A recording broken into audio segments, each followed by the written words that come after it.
Hello, in previous episode we look at how we can create a singleton class. This is the simplest code, and if we want to test this is the way we can test it by getting the instance, and we are hoping the hash code for the s1 and s2 will be the same because they both represent same location, same object, only one. So we can run this. Here we can see both the objects have same hash code because they represent to the same object, pointing to the same object.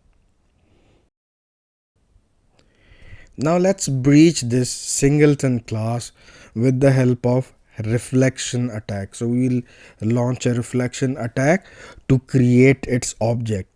So it's really simple. We will try to look up for the class with complete path, the package name and the class name, and then we'll try to get the constructor, as our constructor is private so that it cannot be created from outside of this class. So reflection is really magical.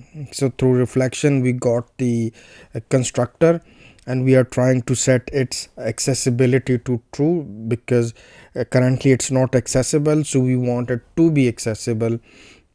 And then we initiate the new instance, which will just simply create the object of this singleton class. So we got a new object here, and if we compare the hash code we'll get the result. You'll understand in a moment. Okay, if we look at here, we can see s1 and s2 are the same. Here we just generated both of them from the same method, but s3 is different. Why? Because we have used reflection.